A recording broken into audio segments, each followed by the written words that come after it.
Hey everyone, I'm John Moran. Welcome to the Smart Beach Investor Podcast where we talk Florida real estate. And man, I love talking Florida real estate. Okay. Anywhere from Panama City Beach on the east side all the way over to Navarre Beach on the west end. Okay. And of course, we got 38 in the middle, Miramar Beach, Destin, and Oakland Island. We're talking condos and houses. Okay. So let's get into it. Let's talk about what's going on. Have you seen any of the news, the national media lately, what they're talking about? Florida real estate's in deep trouble, right? Inventory's to the moon, prices are dropping. Look out.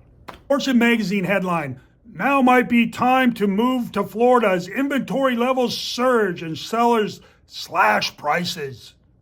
Ooh, spooky, right? Newsweek comes on, screams, Florida down payments plunge as people rush to sell houses. Really? I'm saying this, sky's not falling. Not that I'm seeing anyway. Are inventory levels up? Yeah, I think they are a little bit. Are prices falling? Maybe softening? I'm not seeing any plunge. I don't see it. I don't think the fundamentals are there to make that happen. Now, let's talk about something. There's a couple truths that we know, real estate-wise, right? We just know, okay? All real estate's local. All right. We get that, right? What happens in Miami isn't going to impact us. And I think what happened is in Fort Myers 2 years ago, Hurricane Ian goes there, just pummels Fort Myers, right? In the last couple years, you've seen all the insurance wrestling matches come out, right? And I think the owners are getting it all worked out now. You're seeing a lot of owners in Fort Myers list their houses for sale. And these houses have been beat up because of the hurricane. So you got more inventory and they're at lower prices because they're coming off of the hurricane stuff. So yeah, if you're going to apply that to the rest of the state, though, I don't know if that's going to be an accurate situation. Okay, so I don't know. I think that's what's going on. A second truth I know as it relates to real estate is this: buy and hold. Buy and hold. Real estate doesn't always go up, but we know it goes up over time. Some years you might be down, but over time it generally goes up. So buy and hold. That's a truth. Let's take a look at what's going on in our market to see how these two truths play out in your world. So this is Destin condos, Destin area, right? That's Fort Walton Beach, Miramar Beach, and 30A. We're talking Destin area condos. And it shows. I mean, take a look here in Destin. Historical context. We saw the number of listings in 2006 climb to 2,945. Okay, give you some sense. Our big listing inventory for condos right now is 1,259. All right, that's significantly lower than the 2,945 back then. Okay, I mean, look at that. That is a spike. That's a Mount Everest spike, right? Okay, and then once the banks got shut down, the Fed comes in and shuts down the banks, right? No more loans. We saw short sales, foreclosures. The only people selling were banks and those trying to get out in distress. The normal folks jumped out of the market, and we didn't. That's why we saw the number of listings fall. And then 2012, 13, we started to see more of the normal market show up. Right, some folks would come on, it was a little bit flat, a little up, a little flat. And it kind of worked that way, what I would call a normal market, until COVID hit, right? And we had 2% mortgage rates, okay? We had cheap prices and 2% mortgage rates. And then we had a lot of time, we had a lot of Biden bucks, we had a lot of stuff, and people started buying. Gobble, gobble, look like Pac-Man running around, right? And so a lot of folks put their properties on the market because they got these huge prices. Prices doubled from pre-COVID to right after COVID. You could double your value of your property. So we had a lot of people buying. And when they were doing that, a lot of sellers. But then in 2022, the Fed stops at timeout. This is getting a little nuts. We got to stop this stuff. And they raised rates 11 times in 13 months. They went from 2 something to over 7. That's a big, big jump. And what happened is people took their properties off the market. I'm not going to sell under those circumstances. And we saw inventory fall. Now we're seeing supply start to come up. You can, if you take a look here, there's a little bit of a spike in supply. But if you're comparing spikes, this one to that one, and you're expecting that result from this spike, yeah, I'm not seeing that happening. You just don't have the supply we had back then, right? That was a lot of supply. This, not so much. So I don't think you're going to get that fall off the way that you had back then. Softening, probably some. We're seeing that. Cratering, no way. Let's look at the houses here. What's going on with houses in the Destin area? Looking at the houses in the Destin area over the same time frame, kind of the same thing, right? You had the big rise there and the big fall off, but similar to the condos, not quite as severe. And the fall off was there. Yeah, that was there. In terms of number of supply. And when you got a lot of supply, prices generally come down. And we saw that in the houses. But then starting in 2011 or so, you had more of a normal market.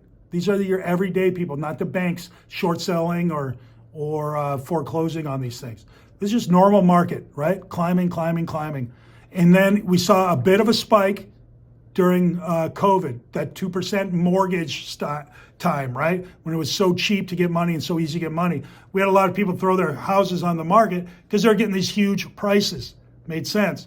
And then the Fed shut it down, rates jumped, buyer interest fell. I guess interest rates did not fall, but buyer interest fell. We saw a fall off in transactions in the number of listings. Now we got this little bit of a spike coming again.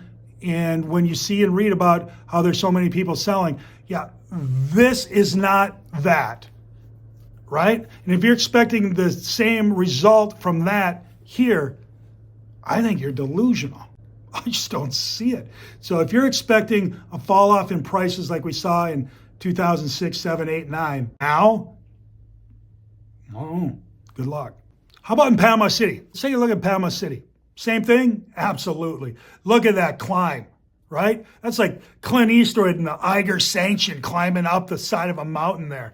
Holy cow. And of course, the backside fall off, right? That's what we got. That's what we had back then. Short sales, foreclosures, only people selling were selling cheap. Those that didn't have to sell cheap held their properties, and we didn't see hardly any inventory. And then we had some normal inventory. A little bit of a spike there for COVID. Okay, yeah. People jumped on, prices doubled. Let me see if I can capture lightning in a bottle as a seller. I totally get it. And then money got tight. People pulled their properties off the market. They're sitting, their listings expiring because buyers aren't interested at those prices and those rates, okay? Now we're starting to see an increase in the number of condos for sale, all right? You know, looks like a decent increase, but it's nowhere near the Great Recession increase. So again, if you're sitting around thinking you're waiting for the same type of result that we saw back then out of this, these are two different animals. One is not the same as the other. Maybe a softening, yeah, I get that. But a cratering of prices that we saw like back in the day, There's just not enough supply. I can't see it. How about houses? Look at the houses here in Panama City. I mean, that's like a church steeple for Pete's sake. Massive up followed by massive fall off. These are the number of listings, right? The person at the very tippy top that was the last one to sell. And maybe they were the ones that bought in at the low too. That'd be a double, right? But yeah, that's a big up followed by a big down. Now, yeah, that was a little bit coming out of COVID, those 2% rates, easy money. And then the fall off, a little bit of a jump now in inventory. Yeah, I don't see the supply being enough to impact a big issue in pricing. So what does it mean? What does it all mean? This is a straight up supply and demand. When supply's high, you see prices coming down, right? And we saw that during the Great Recession. We're not seeing the same thing here. You can't expect the same result. What you can expect, though, I think, is if you're playing a short-term game. Let's say you're a seller. Let's say you're a seller and you're a short-timer. 5 years or less. Maybe 3. Things are getting condensed now. It's a little different. Let's say 3 years or less. I would sell now. Mitigate the risk. Because there's issues. We got elections. We still got inflation issues. We still got wars. We got all kinds of happening, right, in the short term. And that can cause some bumpiness in prices. So if you're 3 years, normally 5, but now we're saying 3 because it's a little bit tighter, I would say sell now. Take the sure thing. Take that pretty high price. It might not have been an all-time high right now. It's just a little bit under the all-time high. It's still a pretty good number, right? I would take that. Mitigate your risk if you're a short-time player. If you're a long-time player, yeah, just sit back. Sit back and watch yourself. Maybe if prices do fall, maybe you become a buyer. You get the right deal. If you're a buyer and you find the right property where the numbers work, right? It lines up, it matches, it works. Buy. Because you can always refi, right? Probably anyway. You can probably refi and get a good deal becomes an even better deal. But here's the thing. You're waiting for rates to come down, for prices to come down. You think anybody else is? We talk to them all the time, every day, where I'm waiting for rates to come down, waiting for the fall, I'm waiting. And what's going to happen is when they do come down, and I believe they're going to come down in September, October, somewhere around there. I think the rates are going to come down.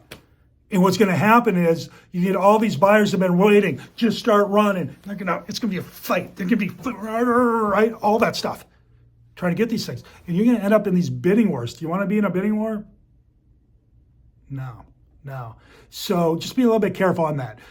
Certainly what you want to do is get ready. Get your poop in a group. All right? Get your poop in a group. All right? Get your financing worked out. Make sure you're ready to go there. You don't want to lose out because you're having to get your paperwork together. You don't want that. All right? Know your criteria. Know what it is you're going to buy. Right? You don't want to be looking all over when everybody else is running for a chair and the music's stopping.